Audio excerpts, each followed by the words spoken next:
Hello again, everyone. Edwin Learnard back once again. In this YouTube astrological segment, I'm going to be talking about the moon conjunct Mercury in a natal chart. Now, some of you may remember when I first started my YouTube astrology channel, I did a series on the aspects in a natal chart. They were a little bit concise, and some people may have referred to them as snappy, so what I decided to do was make another series on them in which the videos would be a little bit longer and more descriptive. So anyway, first thing up, if you have the moon conjunct Mercury in your natal chart, this could be a very intense need, which is the moon for communication, which is Mercury. If you have, say the conjunction Aquarius, that communication may often be connected with, could be computers, electronics, innovation, new ideas, astrology, astronomy, aviation.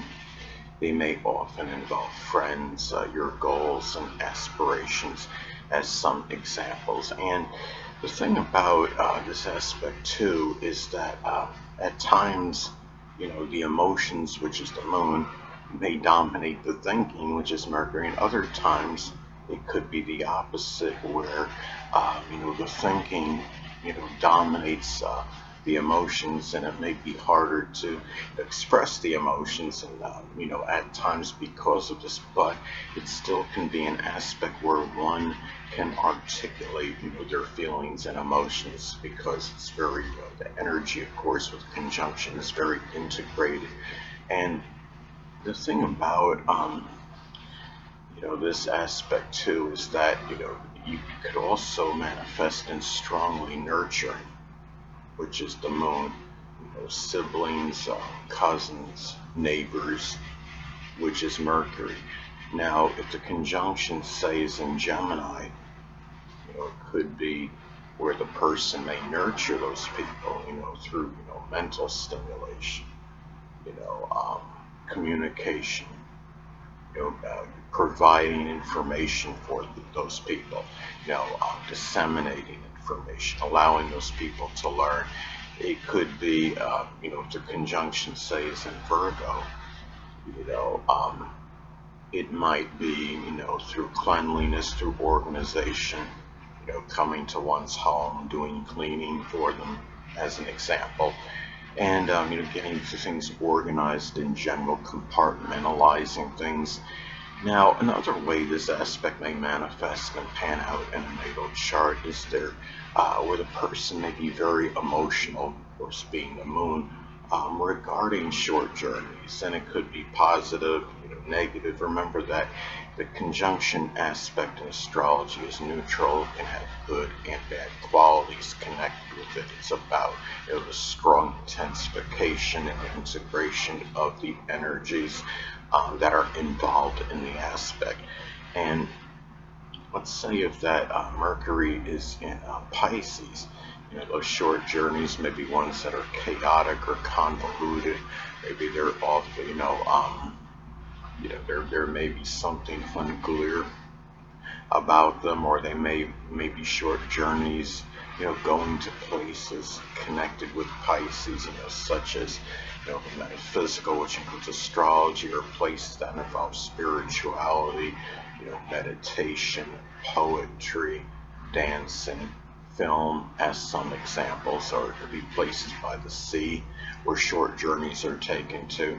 Now, another thing about this aspect is that there may be that intense need, which is the moon, for Mercury, related activities, and that can include manual dexterity, and just general communication, short journeys. If there is, let's say, if the conjunction is in Scorpio, let's say Mercury is in Scorpio, the short journeys, maybe ones that are secretive. Maybe it's going to places, connected with the supernatural, the occult, as some examples. If Mercury is in Aquarius, it could be going to places that are unusual or that involve astrology, computers, electronics, expos, as some examples. The thing about, this aspect as well is that The mind, which is Mercury, may be very nostalgic and connected with the past, which is the moon. Now, let's say if the moon is in Libra, as an example, that past may be tied in, to relationships. It could be, doing things that are connected with balance.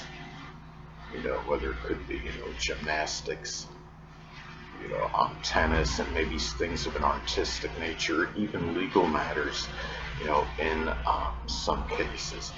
And the thing about, this aspect as well is that it could often give a retentive memory. If you have the moon conjunct Mercury in your natal chart. And the thing is, let's say, if Mercury is in Aries, as an example, it could indicate that, your memories may be tied in. It could be with battles. It could be with expressing leadership prowess or ability, maybe something military or carpentry, things that were, associated with standing up, for others, confronting things when necessary, being pioneering, expressing pioneering ideas as some examples. Now, also, too, if you have the moon conjunct Mercury in your natal chart, you may frequently think, which is Mercury, regarding, your unconscious side. Um, if the moon, let's say, which is the moon, let's say if the moon is in Gemini, as an example, that unconscious side may be one that's mercurial, loquacious, quick-witted, animated, versatile, dexterous, even contradictory at times. And you also, if you have the moon conjunct Mercury in your natal chart, you may frequently analyze, which is Mercury, your emotions and feelings, which is the moon. And I mean, if you have moon in Virgo as an example, you may really be analyzing, your emotions, down to the most minute detail. If you have your moon in Scorpio as another example, those emotions that may be analyzed can be ones that are sometimes convoluted, complex, very powerful and intense, as some examples. Now, also too, with this aspect in your natal chart, you may be very inquisitive. It's about just Mercury, about your family, your roots, and your ancestry, which is the moon. Now, let's say if the moon is in Sagittarius, as an example, the family, the roots, the ancestry, these people may be ones that are, family, publishers, advertisers, philosophers, college teachers, maybe people that are adventurers, explorers, ones that are, connected with sports somehow in the outdoors. And also, too, you may often feel, which is the moon, like just getting information, compiling statistical data, which is Mercury. And going back to, Sagittarius as an example, that statistical data may be tied in,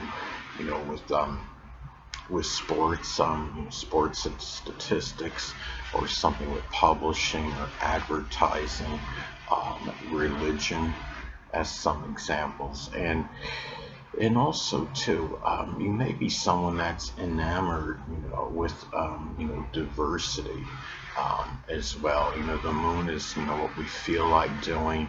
Mercury is over Gemini, and it could be, we're in Gemini and Virgo, but the diversity side is still, more Gemini, I would say. But the thing is so it can be where you feel at home with doing, manifold things. And the thing about it is, too, you may feel at home, which is the moon, with your early education, which is Mercury. If Mercury is in Taurus, as an example, that early education, you may have learned things rather in a methodical, deliberate manner, even through things being demonstrated visually. And also, too, you may feel very, comfortable, in terms of learning, which is Mercury, even at home. which is the moon, and learning in a rather introverted manner, being inside your four walls in your room at home. And also there may be intense care, which is the moon, for people that may monitor us, which is connected, or it can, or you may care, not intense care for those people, but you may intensely care about that situation if you feel that people are doing that, because Mercury can be connected with who could be monitoring us as well. And there also may be intense communication, which is Mercury, with the mother, the home, family members, which is the moon. If Mercury's in Scorpio, it may be deep, complex subjects connected to supernatural, the occult, forensics, investigation, as some examples. Anyway, people, that'll conclude this YouTube astrological segment. Until next time, Edwin Learnard saying, stay well.